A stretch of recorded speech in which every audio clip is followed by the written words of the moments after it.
अस्सलाम वालेकुम दोस्तों, इन साइड भी मौजूद फकर में खुश आमदीद। इस्लामाबाद हाई कोर्ट में जजेस की ट्रांसफर और उनकी सीनियरिटी को इशू को लेकर कॉन्स्टिट्यूशनल बेंच के अंदर होने वाली समाअत 21 अप्रैल सुबह 11:30 बजे तक मुलतवी कर दी गई है। और आज की समाअत का न सिर्फ हुक्मनामा जारी कर दिया गया है, बल्कि आज की समाअत में इस्लामाबाद हाई कोर्ट में ट्रांसफर होके आने वाले जज साहिबान की तरफ से अटॉर्नी जनरल ने जनाब कॉन्स्टिट्यूशनल बेंच के रूबरू एक अहम तरीन एतराफ भी किया है, जो कि बहुत ही ज्यादा अहमियत का हामिल है। और मुझे ऐसे लगता है कि यह मामला 21 अप्रैल को मुलतवी शायद इस वजह से किया गया है कि इस दौरान कल होने वाला जो जुडिशल कमीशन का इजलास है वो जनाब अपने जो भी फैसले हैं वो कर ले। इस हवाले से आज की समाअत में जो दो इंपॉर्टेंट एस्पेक्ट सामने आए हैं वो आपकी खिदमत में पेश करता हूं। नंबर वन, पिछले ये जो कार्रवाई थी कॉन्स्टिट्यूशनल बेंच की, उस कार्रवाई के दौरान इस बात का जो है वो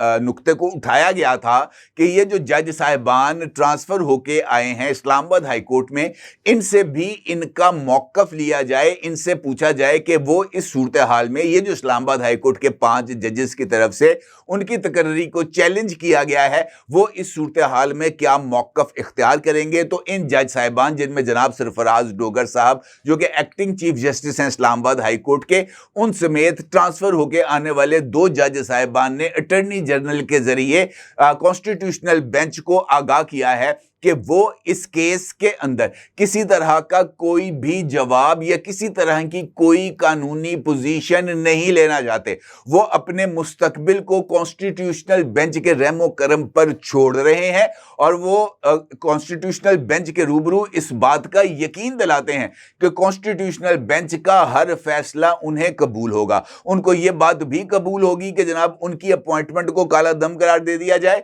और उनको ये बात भी कबूल होगी कि उनकी सीनियरिटी को खत्म कर दिया जाए। लिहाजा ये वाला नुक्ता जो कि इन जज साहिबान की तरफ से जिस जेस्चर का इजहार किया गया वो कॉन्स्टिट्यूशनल बेंच के रूबरू उसको बहुत ही ज्यादा पजीराई मिली। दूसरा इंपॉर्टेंट फैक्टर था इन जजेस की ट्रांसफर के हवाले से जो कानूनी रिक्वायरमेंट है। इंपॉर्टेंट बात यह है कि आज के इजलास के अंदर ये जो कॉन्स्टिट्यूशनल बेंच की कार्रवाई थी, इसमें एक रिपोर्ट सबमिट कराई गई है और इस रिपोर्ट के अंदर जजेस की ट्रांसफर के हवाले से चंद एतराफात किए गए हैं। इस रिपोर्ट के अंदर का एक पैराग्राफ में आपकी खिदमत में पेश करता हूं जो कि इस सूरत हाल में बहुत ज्यादा सिग्निफिकेंट है। कहा गया है कि section 3 of the Islamabad high court act 2010 provides that the Islamabad High Court shall consist of a Chief Justice and 12 other judges to be appointed from the provinces of other territories of the Pakistan in accordance with the Constitution, keeping in line with the mandate of the said section and the section strength of the Islamabad High Court and its terms of Schedule 5B of the Rules of Business 1973, read with Article 48 of the Constitution on a summary initiated by Ministry of Law and Justice. The Prime Minister advises the President to authorize Ministry of Law and Justice to initiate process under Article 201 of the Constitution. अच्छा, ये जो paragraph जिसका जिक्र मैंने भी आपके सामने किया है, इस पैराग्राफ ने इनफैक्ट आज के केस का एक नया रुख सामने लेके आए हैं, क्योंकि ये मामला जजेस की ट्रांसफर के हवाले से था और इस रिपोर्ट के अंदर जो कि फेडरल गवर्नमेंट की तरफ से पेश की गई है उसमें इस बात का इतराफ किया गया है कि ये जो जजेस की ट्रांसफर थी इसको इनिशिएट किया गया है वजारत कानून की तरफ से।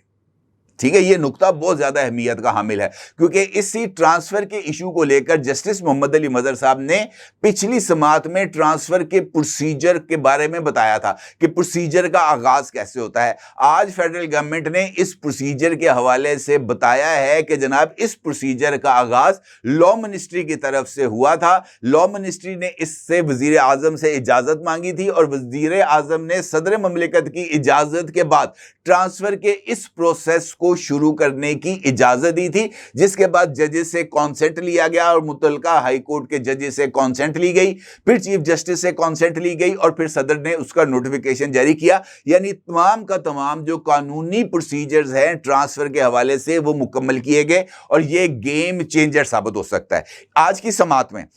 ये जो जज साहिबान हैं इस्लामाबाद हाई कोर्ट के, उनके वकील मुनीर मलिक की तरफ से नुक्ता उठाया गया कि कल बरोज 18 अप्रैल जजेस की तकर्री और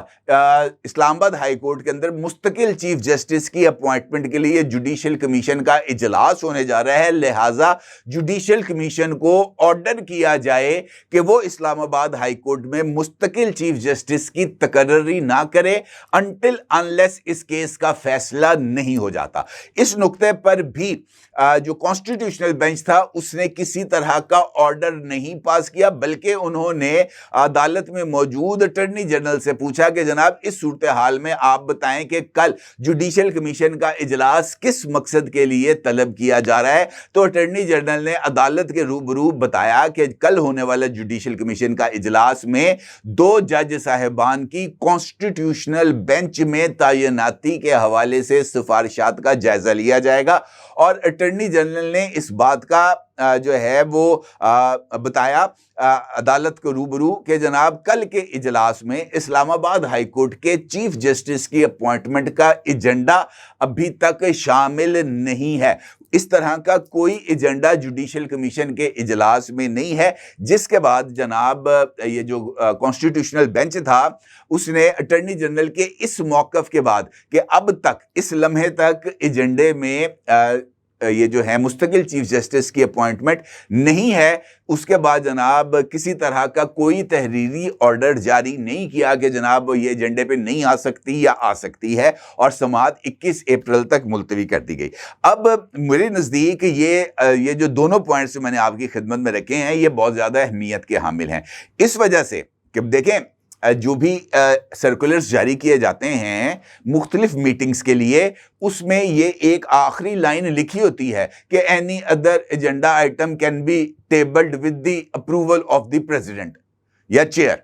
ठीक है, इसी तरीके से ये जो इजलास होते हैं कमीशंस के, उसमें भी ये लाइन रखी होती है कि जनाब कोई भी एजेंडा कमीशन के सरबराह की इजाज़त के बाद पेश किया जा सकता है। और अटॉर्नी जनरल अगर ये कहते हैं कि कल के इजलास में ये एजेंडा नहीं, लेकिन अगर ये एजेंडे पर आ जाए, ये नुक्ता सामने आ जाए और चीफ जस्टिस उसकी इजाज़त दे दें कि जनाब इसके ऊपर बात की जा सकती है, तो फिर ज़रा सूरत हाल बदल जाती है। मुझे ऐसे लगता है कि कल जुडिशल कमीशन के इजलास में शायद मुमकिना तौर पर इस्लामाबाद हाई कोर्ट के चीफ जस्टिस की अपॉइंटमेंट ना हो सके मुस्तकिल, लेकिन ये नुक्ता अगर मंजर आम पर आ गया, ये नुक्ता अगर इजलास में उठा लिया गया और इस पर वोटिंग हो गई, तो फिर सूरत हाल बदल सकती है, सरप्राइजेस आ सकते हैं। अलबत्ता ये जो ट्रांसफ़र है इस इशू को लेकर जो चूंकि कानूनी प्रोसेस को मद्देनज़र रखा गया, कानूनी प्रोसेस को फॉलो किया गया, तो मुझे नहीं लगता कि ये जो केस है इसका फैसला इस्लामाबाद हाई कोर्ट के जजेस की मंशा के मुताबिक आएगा या वो रिलीफ जो वो मांग रहे हैं वो रिलीफ उनको मिलेगा, क्योंकि जो प्रोसीजर्स थे, रूल्स थे, उनको फॉलो किया गया। अपनी जगह ज़रूर इज़हार कीजिएगा। आपको बहुत शुक्रिया। अल्लाह हाफ़िज़।